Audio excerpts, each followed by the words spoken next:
నమస్కారం. మనం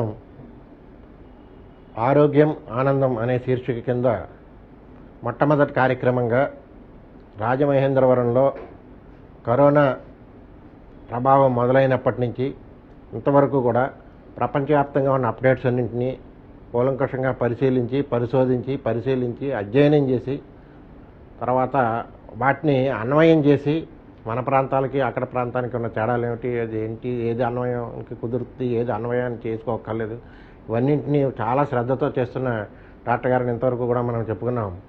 డాక్టర్ సాగర్ గారు అబ్బాయిగా మనందరికీ సుపరిచితులైన డాక్టర్ శశాంక్ గారు. వారిని పరిచయం చేస్తూ, డాక్టర్ శశాంక్ గారు ఊళ్ళో ఉన్న యువ నెఫ్రాలజీ నిపుణుల్లో ఒకరిగా ఉండడమే కాకుండా ఈ కరోనా కాలంలో మరో డాక్టర్ నేమాని గారితో కలిసి ఇద్దరు కూడా ఉచిత సేవలు అందించారు. కరోనా వైద్యులకి ఇంకా అందిస్తున్నారు. కరోనా పేషెంట్స్కి ఉచిత సేవలు ఏ విధంగా అందించారంటే, కరోనా వచ్చిన వాళ్ళకి వైద్యం దొరకట్లేదు, లేకపోతే హాస్పిటల్లో బెడ్లు దొరకట్లేదు అనే ప్రమాదం భయం లేకుండా వారందరికీ కూడా కేవలం టెలిఫోన్లో మాట్లాడితే, అలాగే వాట్సాప్లో వారి వివరాలు పంపిస్తే వారు ఏమేమి జాగ్రత్తలు తీసుకోవాలి, హోమ్ ఐసోలేషన్లో ఉంటూ ఎలా తగ్గించుకోవచ్చు అని ఇలా చెప్పి నాకు తెలిసింది కొన్ని వందల మందికి సేవలు అందించారు ఇద్దరు కూడాను. అది ఒక నేపథ్యం ఉంది. అలాగే ఈ పరిశోధన ఇప్పుడు మనం కరోనా ఎంత ఎక్కువగా వస్తుందో వచ్చి తగ్గిన వాళ్ళు కూడా అంత ఎక్కువ మంది ఉంటున్నారు. వచ్చి తగ్గిన వాళ్ళు ఏమేమి జాగ్రత్తలు తీసుకోవాలి, వాళ్ళ పరిస్థితులు ఎలా ఉంటాయి, ఇలాంటి విషయాల మీద డాక్టర్ గారితో ఆరోగ్య చైతన్యం కోసం ఈ ఆరోగ్యం ఆనందం అనే కార్యక్రమంలో మనం మాట్లాడుకుంటున్నాం. నమస్కారం డాక్టర్ గారు. ఇప్పుడు ఈ కరోనా వచ్చి తగ్గిన వాళ్ళు ప్రధానంగా తీసుకోవాల్సిన జాగ్రత్తలు ఏమిటి సార్? కరోనా వచ్చి తగ్గడం అన్నది 3 స్టేజీల్లో ఉంటుంది సార్. మనకి తక్కువ మోతాదులో కరోనా రావటం, మైల్డ్ అంటే వాళ్ళకి ఊపిరితిత్తుల శాచురేషన్ అంతా నార్మల్గా ఉండి ఓన్లీ నీరసం, జ్వరం, దగ్గుతో వచ్చేవాళ్ళు. ఈ పేషెంట్స్ ఈవెన్చువల్గా రికవర్ అవుతారండి. వీళ్ళకి ప్రత్యేక శ్రద్ధ జాగ్రత్తలు మనం ఏమీ అక్కర్లేదు. కాకపోతే కొంత సాత్విక ఆహారము, కొంత ఎక్సర్సైజ్, కొంత పాజిటివ్ మైండ్ ఇవి సరిపోతాయండి. అలా కాకుండా ఐసీయూలో కానీ లేకపోతే సెమీ ఐసీయూలో కానీ ఆక్సిజన్ రిక్వైర్మెంట్ ఒక 15-20 రోజులు హాస్పిటల్లో ఉండి మనకు ఆక్సిజన్ శాచురేషన్స్ 85-90 కన్నా తక్కువ పడిపోతూ ఉన్న పేషెంట్స్ రికవర్ అయిన తర్వాత ఇంటికి వెళ్ళేటప్పుడు వాడుకోవాల్సిన మందులు, వాళ్ళు తీసుకోవాల్సిన జాగ్రత్తలు, వాళ్ళు తీసుకోవాల్సిన ఎటువంటి ఊపిరితిత్తు సమస్యల వల్ల రావచ్చు, మరే సమస్యలు రావచ్చు మందులు వాడటం ఆపేయటం వల్ల, తీసుకోవాల్సిన ఆహారం ఏమిటి, మానసిక భయాందోళనలు ఏంటి, సో ఇలా విభజించబడతాయండి. సో ఎప్పుడైతే పేషెంట్ నార్మల్గా మనకి మోడరేట్ టు సివియర్ కరోనాతో ఉన్నారో వాళ్ళకి ఈ పేషెంట్స్ అందరూ కూడా మనకు కంప్లైంట్ చేసేది, సార్ విపరీతమైన నీరసం ఉంటుంది సార్ అని, ఫెటిగిబిలిటీ అంటాం. విపరీతమైన నీరసం అండి, మా ఆయుష్ లాగేసినట్టు ఉందండి అంటారు. సో ఈ నీరసం ఎందుకనంటే ఈ సైటోకైన్ స్టార్మ్లోకి వెళ్ళి దీనివల్ల ఇన్ఫ్లమేటరీ మార్కర్స్ వల్ల, ఇన్ఫ్లమేషన్ వల్ల, ఆహారం తీసుకోలేకపోవటం వల్ల, ఆయాసం వల్ల, హాస్పిటల్లో సరిగ్గా ఆహారం లేకపోవటం వల్ల, ఈ ఊపిరితిత్తులు ఎక్కువ పనిచేయటం వల్ల మనకి బాడీ కెటబాలిక్ స్టేట్లోకి వెళ్ళి బాగా నీరసము ఈ సిమ్టమ్స్ అన్నీ వస్తాయి. సో ఈ సిమ్టమ్స్ ఉన్న పేషెంట్స్ని మనం రికవరీ టైంలో డిశ్చార్జ్ అప్పుడు అన్ని చోట్ల జరుగుతున్న చిన్న మిస్టేక్ ఏంటంటే, మనకి ఇంటికి వెళ్ళిపోదాం తొందరలో డాక్టర్ అక్కడ సలహా ఇచ్చిన మందులు వాడకపోవటం, లేకపోతే మందులు వదిలేయటం.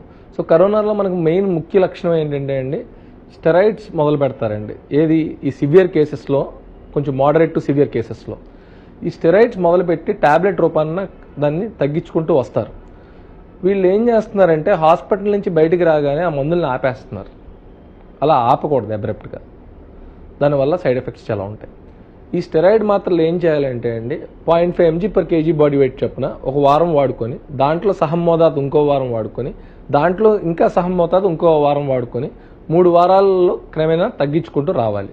ఇది అందరు డాక్టర్లు అన్ని కరోనా సెంటర్లోనూ ఈ సివియర్ కేసెస్కి రాస్తున్నారు. కానీ ఇంటికి వచ్చే కంగారులో వీళ్ళు దీన్ని అశ్రద్ధ చేస్తున్నారు. దీనివల్ల ఏమవుతుందంటే అండి, ఊపిరితిత్తుల్లో జరిగిన డ్యామేజ్ ఏదన్నా ఉంటే అది ఫైబ్రోసిస్ చెంది పర్మనెంట్ డ్యామేజ్గా మారే అవకాశం ఉంది. సో ఒకటి సివియర్ కరోనా వచ్చి డైరెక్ట్గా ఫైబ్రోసిస్కి వెళ్ళిపోవటం, లంగ్ పర్మనెంట్గా డ్యామేజ్ అవ్వటం ఒకటి ఏంటంటే రికవర్ అయ్యే లంగ్ కూడా కొంతవరకు డ్యామేజ్లోకి వెళ్ళే అవకాశం ఉంది. సో ఈ మందులు అబ్రప్ట్గా ఆపకూడదండి. ఇది ఒక సమస్య. డాక్టర్ గారి ప్రిస్క్రిప్షన్ మీద మందులు 3 వారాల పాటు స్టెరాయిడ్ టాబ్లెట్స్ నెమ్మదిగా తగ్గించుకుంటూ నెమ్మదిగా రావాలి. ఎవరు ఈ సివియర్ కరోనా, మోడరేట్ కరోనా వచ్చి బయటపడిన పేషెంట్స్. అలాగే బ్లడ్ థిన్నర్స్, రక్తం గడ్డగట్టకుండా మనకి ఇంజెక్షన్స్ ఇస్తారు. ఎందుకని కరోనాలో ఊపిరితిత్తుల్లో కానీ, బ్రెయిన్లో కానీ, మెదడులో కానీ ఎక్కడైనా సరే రక్తం గడ్డగట్టే తత్వం ఉంటుంది కాబట్టి ఈ ఇంజెక్షన్స్ ఆపి టాబ్లెట్ ఫామ్లో కనీసం 2 వారాల పాటు వాడతాం. ఎపిక్సబాన్ అని టాబ్లెట్ వస్తుంది, ఎలిక్సిస్. ఇది కూడా మోడరేట్ నుంచి సివియర్ కేసెస్లో ఈ 2.5 డైమర్ వాల్యూస్ బట్టి వాటిని బట్టి 2.5 mg పొద్దున సాయంత్రం చప్పున ఒక 2 వారాలు వాడుకొని మనం చూసుకోవాలి. ఎక్కడైనా మనకి శరీరం మొద్దుమారుతున్నా, తిమ్మిరలు వచ్చినా, లేకపోతే నడుస్తున్న నొప్పి వచ్చినా ఆ ఏరియాలో రక్తం ఏదైనా గడ్డగడుతుందో లేదో మనం చూసుకుంటూ ఒక అబ్జర్వేషన్ పెట్టుకోవాలి. ఎందుకంటే కరోనా నుంచి రికవర్ అయిన తర్వాత కూడా రక్తం గడ్డగట్టే అవకాశాలు ఊపిరితిత్తుల్లో కానీ, పెరిఫరల్ వెజల్స్లో కానీ ఎక్కడైనా సరే ఈ అవకాశాలు మనకి ఉంటాయి. సో ఈ మందులు మానేస్తే ఏమవుతుందంటే మనకి ఇలాంటి ప్రమాదాలు, ఈ ప్రోకాగ్యులెంట్ స్టేట్ కొంచెం కంటిన్యూ అయ్యి మళ్ళీ బ్రెయిన్ స్ట్రోకులు రావటం, లేకపోతే కాలు చచ్చిపడిపోవటం, ఇలాంటి కాంప్లికేషన్స్, ఈ కాళ్ళ నరాల్లో రక్తం గూడు కట్టడం, ఇలాంటివన్నీ కూడా జరుగుతాయి. సో డిశ్చార్జ్ ఎప్పుడు కంపల్సరీగా వాడాల్సిన మందుల్ని వాడటం అన్నది చాలా ఇంపార్టెంట్ అండి. ఒకటి. తర్వాత కొన్ని మంది పేషెంట్స్కి ఈ స్టెరాయిడ్స్ వాడుతున్నప్పుడు మానసికమైన సమస్యలు అంటే ఏంటి, ఈ స్టెరాయిడ్స్లో సైకోసిస్ అంటే సడన్గా ఉద్రేకం వస్తూ ఉంటుంది ఈ మందులకి. సో మానసిక డాక్టర్ని సంప్రదించి దానికి అవసరం అయితే, అందరిలో రాదండి కొన్ని మందిలో. సో ఈ మందుల వల్ల ఏదైనా కొంచెం ఇబ్బందులు ఉంటే, చికాకులు ఎక్కువ ఉంటే మానసిక డాక్టర్ని కూడా సంప్రదించాల్సి వస్తుంది. రెండోది మానసికమైన సమస్యలు ఏంటంటే హాస్పిటల్లో 15 రోజులు 20 రోజులు చీకటి గదిలో ఎవరూ లేకుండా ఒక సిస్టర్ పొద్దున ఒకసారి డాక్టర్ వెళ్ళి చూసి రావడంతో మనిషిలో ఒక నిర్లిప్తత, ఇలాంటి భావన, ఒక సూసైడల్ టెండెన్సీ ఇలాంటివి మొదలవుతాయండి. సో మనకి ఆందోళన అంటే మళ్ళీ కరోనా వచ్చేద్దాం, యాంగ్జైటీ, ఓకే, డిప్రెషన్, కృంగుబాటు, ఏంటి నాకే ఇలా అయిపోయింది జీవితం అన్న కృంగుబాటు, okay, and post traumatic stress disorder అంటామండి, PTSD. అంటే ఒక సడన్ ఉపద్రవం నుంచి మనిషి బయటకు వచ్చిన తర్వాత దాని యొక్క జ్ఞాపకాలు మనం వెంటాడటం, అంటే ఇంటికి వెళ్ళిన తర్వాత అర్ధరాత్రి నిద్రలో సడన్గా మెలకు వచ్చేయటం, అంటే ఈ ముందు జరిగిన ఈ ప్రక్రియ వల్ల.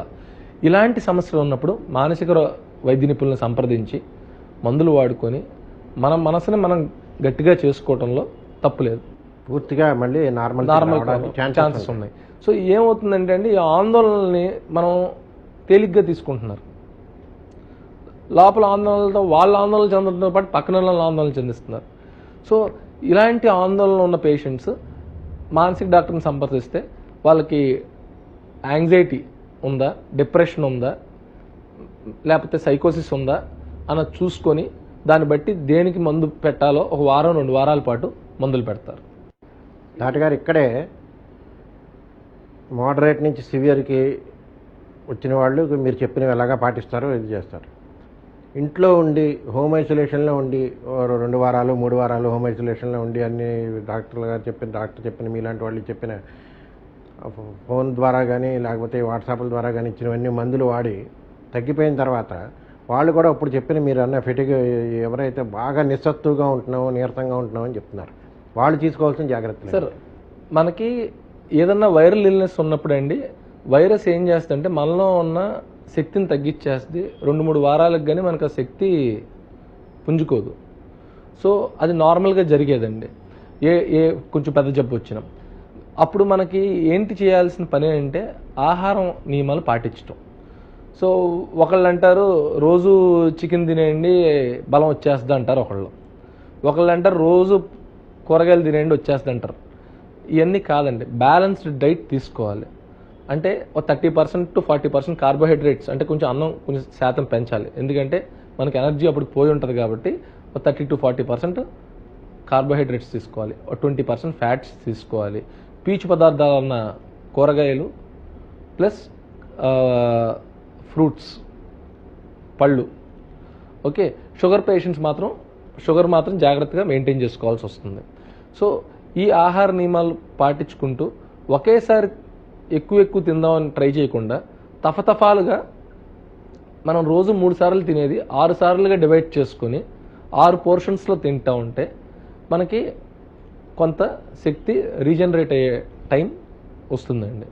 సో సెకండ్ థింగ్ ఏంటంటే అండి, కొంతమంది కరోనా నుంచి రికవర్ అయిన తర్వాత ఈ మైల్డ్ సింటమ్స్ ఉన్న వాళ్ళలో కూడా గుండె వేగంగా కొట్టుకోవటం ఇలాంటి 2-3 వారాలు ఉంటాయండి. ఇలా వేగంగా కొట్టుకొని కొంచెం గుండె దడగా ఉంది, గాబరాగా ఉన్న వాళ్ళు కార్డియాలజిస్ట్ని కన్సల్ట్ చేస్తే ఎవాబ్రిడిన్ అని చిన్న ట్యాబ్లెట్ ఇస్తారండి. ఆ హార్ట్ రేట్ కొంచెం తగ్గిస్తుంది. సో ఇది చేసుకుంటే కొంత వాళ్ళకి వెసులుబాటు అంటూ కలుగుద్దండి. సో ఒకటి నీరసం, రెండోది ఈ గుండె దడ. ఓకే, ఈ 2 సిమ్టమ్స్. తర్వాత వాసన పీల్చలేకపోవటం. సో వాసన ఈ వైరస్ గ్రహించలేకపోవటం. సో వాసన గ్రహించలేకపోవటం అన్నది ఈ ఆల్ ఫ్యాక్టరీ నర్వ్స్ డ్యామేజ్ అవటం వల్ల, వైరస్ ఇన్ఫిల్ట్రేట్ అవటం వల్ల కొంచెం జరుగుద్దండి. జరిగిన అది నార్మల్గా 2-3 వీక్స్ ఆర్ 1 మంత్లో రికవర్ అయిపోతుంది. సో దాని గురించి మనం వరి అవ్వాల్సిన అవసరం లేదండి. అది ట్రాన్సియంట్ ఫినామినన్, అది రివర్సిబుల్ ఫినామినన్. సో ఇవన్నీ కూడా మనం చూసుకోవాలి. సెకండ్ థింగ్ ఏంటంటే ఎక్సర్సైజ్. సో వీళ్ళు రికవర్ అవ్వగానే ఒకే రోజు అన్ని పనులు మొదలెట్టేద్దామని చూస్తున్నారండి. అది చాలా తప్పండి. మన బాడీ యొక్క సత్తువ ఎప్పుడైతే పడిపోయిందో దాన్ని మళ్ళీ బిల్డ్ చేసుకుంటూ రావాలి. రీహాబిలిటేషన్ అంటాం. ఆ ప్రోగ్రామ్ మన దగ్గర లేదు. మనం 40 నిమిషాలు ఒకేసారి నడిచేయకూడదు. 15 నిమిషాలు చొప్పున రోజుకు 4 సార్లు అలసిపోకుండా నడుస్తూ నెమ్మదిగా మన యాక్టివిటీస్ చిన్నగా వారం మన యొక్క యాక్టివిటీస్ పెంచుకుంటూ రావాలి. అంతేగాని ఒకేసారి పెంచుదాం, అన్ని బాధ్యతలు తీసుకుందాం అన్న భావన ఉండకూడదు. మనకు జబ్బు వచ్చింది, ఏ జబ్బులాగానే రికవర్ అవుతున్నప్పుడు ఒక పద్ధతి ప్రకారం, ప్రణాళిక ప్రకారం వెళ్ళాలి. సో మనకి నార్మల్గా గుడ్డు రోజు తింటాం, చికెన్ ఎప్పుడైనా 2 రోజులకి 3 రోజులకి ఒకసారి, కాయగూరలో ఆకుకూరలో తింటాం, తర్వాత పైనాపిల్, యాపిల్, దానిమ్మ, బత్తాయి ఇలాంటి ఫ్రూట్స్ తీసుకోవటం. ఓకే, పుచ్చకాయ. ఓకే, సో షుగర్ ఉన్న వాళ్ళు కొంచెం జాగ్రత్తగా ఉంటాం, జాంకాయలు ఇలాంటివి తీసుకొని మనం నెమ్మదిగా ఒకేసారి ఆహారం పెంచకుండా నెమ్మదిగా బిల్డ్ చేసుకుంటూ రావాలండి. ఇది మనం తీసుకోవాల్సిన జాగ్రత్తలు. తర్వాత మోస్ట్ ఇంపార్టెంట్ థింగ్ ఏంటంటే అండి, ఈ మోడరేట్ టు సివియర్ కేసెస్ ఉన్నవాళ్ళు మనం శ్వాసకోశ సంబంధించిన ఎక్సర్సైజెస్ చేయాలండి. అంటే శ్వాసకోశ సంబంధించిన ఎక్సర్సైజెస్ అంటే మన యోగా సంబంధించిన ఉన్న వాళ్ళు ప్రాణాయామం అవి చేస్తారు. బట్ కరోనా టైంలో మనకి ఎవరో వచ్చి ఇంటికి ప్రాణాయామం చెప్పడం అన్నది జరగదు. యూట్యూబ్లో చూసుకొని వాళ్ళు నేర్చుకొని చేసుకుంటాం. దానివల్ల ఊపిరితిత్తులు ఎక్స్పాండ్ అవుతాయి, లంగ్ కెపాసిటీ పెరుగుద్ది, వైటల్ కెపాసిటీ పెరుగుద్ది, డిఫ్యూజన్ పెరుగుద్ది. ప్లస్ ఈ చేంజెస్ లంగ్స్లో పర్మనెంట్గా రాకుండా ఉంటాయి. కొన్ని మందిలో ఏంటంటే ఈ రెస్పిరోమీటర్ అంటామండి. ఈ రెస్పిరోమీటర్ అన్నది మనం ఇలా తీసుకొని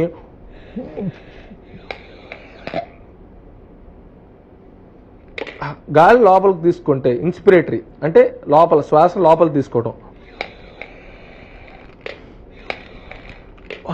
ఈ బాల్స్ రేస్ చేసి 1 సెకండ్ 2 సెకండ్లలో ఉంచగలగాలి. సో దీని మీద 600 cc, 900 cc, 1200 cc మన లంగ్ కెపాసిటీ. సో అలాగా తీసుకోవాలి. ఇది ఊపిరితిత్తులు గాలి తీసుకునేది. అలాగే గాలి ఊది కూడా, గాలి ఇలా రివర్స్లో పెట్టి గాలి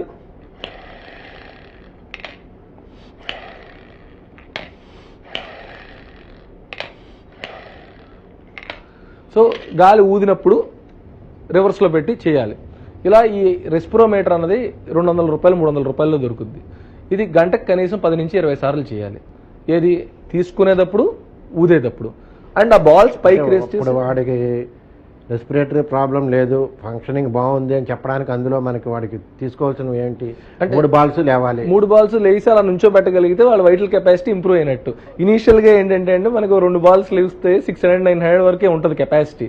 సో వాళ్ళకి 3 బాల్స్ కొంచెం ఒబీస్గా ఉన్న వాళ్ళలో కూడా లేగటం కష్టం. కనీసం 2 బాల్స్ వాళ్ళు పైకి రేస్ చేసి ఉంచగలిగితే రెస్పిరోమీటర్లో మనకి వాళ్ళ లంగ్ కెపాసిటీ మనకి నిశ్వాసంలోను కూడా 3 బాల్స్ ని కదిపి నిలబెట్టగలగాలి. నిలబెట్టగలిగితే వాళ్ళ లంగ్స్ పనితీరు బాగున్నట్లే, లంగ్స్ రిక్రూట్ అవుతాయండి. సో అది లంగ్ ఎక్సర్సైజ్ లాంటిది. సో ఆ లంగ్ రిక్రూట్మెంట్ జరుగుద్ది. సో ఆ రిక్రూట్మెంట్ ఎక్సర్సైజెస్ ఇది మనం సొంతంగా ఈ మోడరేట్ సివియర్ కేసెస్ వచ్చిన వాళ్ళు, ఊపిరితిత్తుల సమస్య ఉన్న వాళ్ళు, డిశ్చార్జ్ అయ్యే సాచురేషన్ తక్కువ ఉన్న వాళ్ళు వీళ్ళు చేసుకోవాల్సిన ఇది. సో ఈ రెస్పిరేటరీ ఎక్సర్సైజెస్ మన సొంతంగా మనం చేసుకోవాలండి. సో ఇనీషియల్గా సాచురేషన్స్ కొంచెం తక్కువ ఉన్నా మనం క్రమేణా మన యొక్క మనోధైర్యంతో, మన యొక్క ప్రాక్టీస్తో మళ్ళీ నెమ్మదిగా రీహాబిలిటేట్ అవుతాయి. యూజువల్గా ఇప్పుడు వస్తున్న లిటరేచర్ అంటే కరోనా వచ్చి ఈ మోడరేట్ సివియర్ కేసెస్లో జరిగిన వాళ్ళల్లో 10% మెంబర్స్కి పర్మనెంట్గా లంగ్ డ్యామేజ్ అయిపోతుందండి, పూర్తిగా డ్యామేజ్ అయిపోతుంది. వాళ్ళకి life long damage in the sense functioning తగ్గుతుందండి, అసలు లంగ్లోనే ఫైబ్రోసిస్ అయిపోతుంది, పర్మనెంట్గా అతుకులు వచ్చేస్తుంది. దాంతో వాళ్ళు లంగ్ కెపాసిటీ తగ్గుద్ది, నడిచినా కొంచెం దూరం ఉన్నా ఈ 5-10% పేషెంట్స్లో అవుతుంది. మిగతా 90% పేషెంట్స్లో రికవరీ జరుగుద్ది, చిన్న చిన్న సీక్వెన్సెస్. మనకి తర్వాత కరోనా వచ్చిన తర్వాత సిటీ స్కాన్ చేయిస్తారు, ఆ సివియారిటీ చూసి 10-15 రోజులకి సిటీ స్కాన్ చేయక్కర్లేదండి. నీ సాచురేషన్ 95-98 కన్నా ఎక్కువ ఉంటే, 98-97 అబౌవ్ డిశ్చార్జ్ అయితే ఈ ఎక్సర్సైజ్ చేసుకొని మీకు అనుమానం ఉంటే 3 నెలల తర్వాత ఒకసారి డాక్టర్ గారికి సంప్రదించి అవసరం అనుకుంటే సిటీ స్కాన్ చేయించి లంగ్ రికవర్ అయిందో లేదో చూసుకోవాలి. అంతేగాని ప్రతి 15 రోజులకి డిశ్చార్జ్ అయిన తర్వాత రికవర్ అయిపోయిన కేసుకి మనం అప్పుడు సివియర్గా ఉంది కదా ఈ ఎప్పుడు మారిపోతాయని, మనకి ఎక్స్రేలో కానీ సిటీ స్కాన్లో కానీ జరిగిన చేంజెస్ మారడానికి కనీసం 3 నెలల సమయం పడుతుంది. సో ఈ రోజు టెస్ట్ చేయించి మళ్ళీ రేపు 15 రోజుల్లో మళ్ళీ ఇంకో స్కాన్, నెల రోజుల్లో స్కాన్, నెలన్నరలో ఒక స్కాన్ కొట్టడం వల్ల ఉపయోగం ఏం లేదండి, చేయకూడదు. ఈ ఎక్సర్సైజ్ చేసుకోవడం వల్ల మళ్ళీ దాన్ని రెక్టిఫై చేయడానికి అంటే కొంతవరకు వీలు ఉంటుందండి. మనకు ఒక 5-10% కేసెస్లో మనకి చెప్పలేం, కానీ మనం క్రమక్రమేణా మనకున్న ఆయుధాలన్నీ కూడా మనం ఉపయోగించుకుంటూ మనం దీంట్లో నుంచి బయటపడటానికి ప్రయత్నం చేయాలండి. డాక్టర్ గారు ఇప్పుడు ఇంకొక విషయానికి వద్దాం. మనం ఇప్పుడు పీక్లో ఉన్నాం. ఇతర దేశాల్లో, చాలా దేశాల్లో, వెస్ట్రన్ కంట్రీలో వాటిలోనూ సెకండ్ వేవ్ స్టార్ట్ అయింది. సెకండ్ వేవ్లో అప్పుడే లాక్డౌన్లు కూడా వెళ్తున్నారు. సెకండ్ వేవ్లో మళ్ళీ ఇప్పుడు 14 days లాక్డౌన్ ఆల్రెడీ కొన్ని దేశాలు రెడీ. సెకండ్ వేవ్లో కూడా మళ్ళీ ఆ సెకండ్ వేవ్లో అక్కరెన్స్ రేట్ కూడా ఇంతకుముందు వచ్చి తగ్గిన వాడికి ఎక్కువ మందికి మళ్ళీ ఎఫెక్ట్ అవుతుంది. ఇది ఏంటంటారు? కృష్ణకుమార్ గారు, మామూలుగా ఏంటంటే అండి ఇక్కడ జరుగుతున్న విషయం ఏంటంటే, దీంట్లో విశ్లేషణ ఏంటంటే అండి, మనకి ఏదైనా వైరస్ ఇన్ఫెక్షన్ వస్తే యాంటీబాడీస్ ఉంటాయి. యాంటీబాడీస్ తయారైతే మనకి సెకండ్ టైం ఆ ఇన్ఫెక్షన్ అంత తీవ్రంగా రాకపోవటం కానీ లేకపోతే రాకుండా ఉండే ఇమ్యూనిటీ మనకి బాడీ డెవలప్ చేసుకుంటుంది. అది నార్మల్గా జరిగే ప్రక్రియ. కానీ ఇక్కడ జరిగే ప్రక్రియ ఏంటంటే అండి, మనకి ఈ యాంటీబాడీస్ చాలా మందిలో ఒక 20% మందిలోనే ఉంటున్నాయి. మిగతా వాళ్ళల్లో ఒక నెల 2 నెలల నుండి వెళ్ళిపోతుంది, ఇంకా యాంటీబాడీస్ తయారవట్లేదు. సో మళ్ళీ వైరస్ అటాక్ అవుతుంది. సో ఈ యాంటీబాడీస్ లేకపోవడం వల్ల వైరస్ మళ్ళీ మనని అటాక్ చేస్తుంది. సో అందుకని రీఇన్ఫెక్షన్, రీఅకరెన్స్ జరుగుతుంది. సో మనకి వ్యాక్సిన్ వచ్చి ఆ వ్యాక్సిన్ తయారై బాగా పనిచేస్తుందని నిర్ధారణ అయ్యేంత వరకు ఈ mask, social distancing, sanitization corona వచ్చి తగ్గిన వాళ్ళకి కూడా పాటించాల్సిన అవసరం ఉంది. సో అందరూ ఏమనుకుంటున్నారంటే, నాకు ఒకసారి కరోనాను జయించేస్తే నేను కరోనా వీరుడు అనుకుంటున్నారండి. కరోనాలో వీరులు ఉండరండి, అందరూ సూర్యులే. సో మనకి నిజమైన పనిచేసే వ్యాక్సిన్ వచ్చేంత వరకు మనకు కరోనా వచ్చి తగ్గినా మనం జాగ్రత్తగా మసులుకోవాల్సిన అవసరం. మహా అయితే ఒక నెల, నెలన్నర, 2 నెలలు మనకి అది ప్రొటెక్షన్ ఇస్తుంది. కానీ తర్వాత నుంచి మీరు కరోనా వచ్చిన పేషెంటా రాని పేషెంటే కాదు, మళ్ళీ మీరు కరోనా కొత్త పేషెంటే.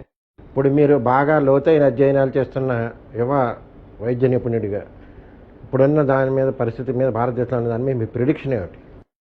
సార్, వ్యాక్సిన్ ట్రయల్స్ అన్నీ జరుగుతున్నాయి సార్. ఒక వ్యాక్సిన్ తీసుకురావడానికి నార్మల్గా 5 నుంచి 10 ఏళ్ళు పడుతుంది. దీన్ని ఫాస్ట్ ట్రాక్ చేసి అన్ని ట్రయల్స్ చేస్తున్నారు ప్రపంచవ్యాప్తంగా. ఆక్స్ఫర్డ్ వ్యాక్సిన్ వాళ్ళ ట్రయల్ వచ్చింది, తర్వాత భారత్ బయోటెక్ వాళ్ళు phase 2 ట్రయల్స్ కంప్లీట్ చేశారు, తర్వాత మోడర్నా వాళ్ళు ట్రయల్ చేస్తున్నారు, ఫైజర్ కంపెనీ వాళ్ళు చేస్తున్నారు. ఇలా 5-6 కంపెనీల ట్రయల్స్ ప్రోగ్రెసివ్గా ఉన్నాయి, 2వ స్టేజ్, 3rd. ఆ డేటా మనకు వస్తే కానీ మనం అనలైజ్ చేయలేం. సో నాకు తెలిసి తక్కువలో తక్కువ మనకు అసలు వ్యాక్సిన్ ఈ కంపెనీల నుంచి వచ్చేది ఎంతవరకు పనిచేస్తుందని తెలియడానికి డిసెంబర్ అవుతుంది. అంటే నవంబర్, డిసెంబర్కి ఓకే ఒక 10,000 మందికి వ్యాక్సిన్ ఇచ్చాము, వాళ్ళల్లో ఇచ్చిన తర్వాత యాంటీబాడీస్ ఫామ్ అయినాయా లేదా, వాళ్ళల్లో టీసెల్ రెస్పాన్స్ వచ్చిందా లేదా, అది విశ్లేషణ చేయడానికి మనకు పట్టే టైమే 3 నెలలండి. సో phase 2 ట్రయల్స్ ఇప్పుడు స్టార్ట్ అవుతున్నాయి. phase 3 కొన్ని ఉన్నాయి. సో ఈ ట్రయల్స్ 10,000-15,000 మంది పేషెంట్స్కి ఇచ్చి వాళ్ళల్లో యాంటీబాడీస్ ఇప్పుడు తయారైనాయండి. 2 నెలల తర్వాత మళ్ళీ మాయమైపోయినాయి అనుకో, ఆ వ్యాక్సిన్ పనిచేసినట్ట పనిచేయనట్టు. సో ఒక వ్యాక్సిన్ యొక్క రిలయబిలిటీని మీరు జస్ట్ మనకి యానిమల్ డేటా ఉంటుందండి, యానిమల్స్లో పనిచేస్తుంది కరెక్టే, అదే డేటా మనుషుల్లో కూడా మనకి రావాలి, సైడ్ ఎఫెక్ట్స్ ఉండకూడదు. ఆక్స్ఫర్డ్ వ్యాక్సిన్ ఇచ్చిన దాంట్లో నరాలకు సంబంధించి ఒక సైడ్ ఎఫెక్ట్ ఒక పేషెంట్కి వచ్చింది. సో ట్రయల్స్ మళ్ళీ ఆపి మళ్ళీ రీచెక్ చేసుకున్నారు. సో ఇలా వ్యాక్సిన్ ట్రయల్స్లో కొన్ని ఒడిదుడుకులు అంటూ ఉంటాయండి. వ్యాక్సిన్ పారాసెటమాల్ ట్యాబ్లెట్ లాగా ఎలా అంటే వచ్చేసే ఇది కాదండి.